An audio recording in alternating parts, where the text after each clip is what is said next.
चाहिए। और जो लोग हिंदुस्तान में नफ़रत फैला रहे हैं हम उनकी मजम्मत करते हैं और हम दरख्वास्त करते हैं कि फ़िरक़ा परस्ती फैलाने वालों के ख़िलाफ़ सरकार को भी कार्रवाई करनी चाहिए और सुप्रीम कोर्ट की भी कार्रवाई करनी चाहिए। गाजियाबाद के इस पंडित ने फिर से दारुल उलूम देवबंद को लेकर बहुत बड़ा बयान दिया है। आज 22 फरवरी 2024 को दारुल उलूम देवबंद ने गजवाए हिंद की आधिकारिक घोषणा अपने एक फतवे के माध्यम से कर दी है। कोई इसका अर्थ समझे या ना समझे, आप उत्तर प्रदेश के मुख्यमंत्री हैं और हम सभी चाहते हैं कि आप एक दिन भारत के प्रधानमंत्री बने। मेरा आपसे अनुरोध है, उन्होंने 100 करोड़ हिंदुओं की हत्या का फतवा दिया है। मैं आपसे अनुरोध करना चाहता हूं, आपका बुलडोजर अब दारुल उलूम देवबंद तक पहुंचना चाहिए। आपका बुलडोजर वहां पहुंचे और दारुल उलूम देवबंद को ध्वस्त करके दिखाइए। छोटे मोटे लोगों पर बुलडोजर चलाकर कुछ नहीं होने वाला है। आज ही आपके बुलडोजर, मेरा अनुरोध है, दारुल उलूम देवबंद को ध्वस्त करिए। और मेरा हिंदुओं से अनुरोध है, अगर तुम्हारे ये नेता नहीं कर पाते इस काम को तो हिंदुओं तुम करो, वरना ये तुम्हारी नस्लों को नहीं छोड़ेंगे। इस यति ने सीएम योगी से मांग की है कि दारुल उलूम देवबंद को बुलडोजर से गिरा दिया जाए। तो आप सब ने सुना कि किस तरह यति दारुल उलूम देवबंद के उस पुराने फतवे को लेकर बहुत बड़ा विवाद खड़ा करना चाहते हैं। और ये वो लोग हैं जो हमारे मोहब्बत भरे मुल्क का माहौल खराब करना चाहते हैं। यति के इस बयान के बाद आप सबसे रिक्वेस्ट है कि आप डॉक्टर मुफ्ती मुकर्रम साहब का यह बयान भी सुनिए और साथ में हिंदुस्तान के कोने कोने तक डॉक्टर मुफ्ती मुकर्रम साहब का यह बयान जरूर पहुंच जाना चाहिए, ताकि लोगों को पता चले कि मुसलमानों ने हिंदुस्तान के लिए क्या किया है। कभी यूपी से खबर आ जाती है, कभी महाराष्ट्र से, कभी कर्नाटक से, कभी हरियाणा से, कभी उत्तराखंड से, कभी कहीं से।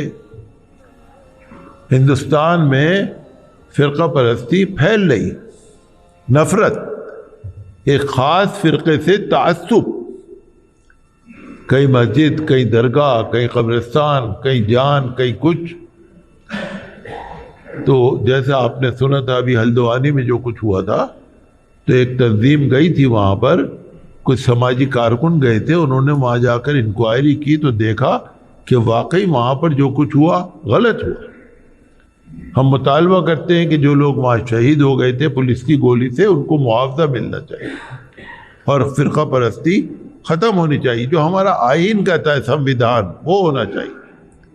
सुप्रीम कोर्ट को बहुत सख्ती के साथ एक्शन लेना चाहिए। आपने देखा आगरे के अंदर जो जामा मस्जिद के नाम से मेट्रो स्टेशन था, अब उसका नाम बदल दिया। मेट्रो स्टेशन पहले था जामा मस्जिद के नाम से आगरे की, अब बदल के कुछ और कर दिया। नफरत है बस।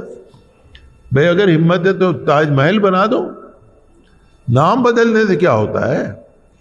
आप ताजमहल की टक्कर का एक ताजमहल बना के दिखा दो, लाल किला बना के दिखा दो, कुतुब मीनार बना के दिखा दो। 800 साल तक यहाँ पर जो हुकूमत हुई मुस्लिम बादशाहों ने, कहीं इसका सबूत नहीं है कि उन्होंने फ़िरक़ा परस्ती फैलाई हो, कहीं सबूत नहीं। शांति, अमन। और आज भी हम यही चाहते हैं कि गंगा जमनी तहजीब हो। मैं पढ़ रहा था अखबार में कि कुतुब मीनार के पास जो वहाँ पर तारीख़ी, कुतुब मीनार को देखने के लिए जो पब्लिक जाती है ना, वहाँ पर गाड़ियों का इतना ट्रैफिक होता है कि उसके लिए कानून बनाना पड़ा।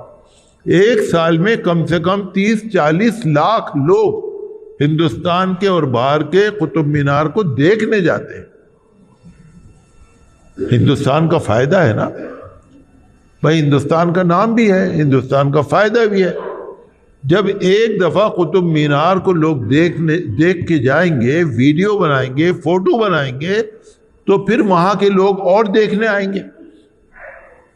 ताजमहल को अगर कोई देखने जाता है, हमारे एक रिश्तेदार आए थे ऑस्ट्रेलिया से, रिश्तेदार क्या मिलने वाले आए थे, उनके साथ एक 8-10 साल का बच्चा था जो ऑस्ट्रेलिया में स्कूल में पढ़ता था।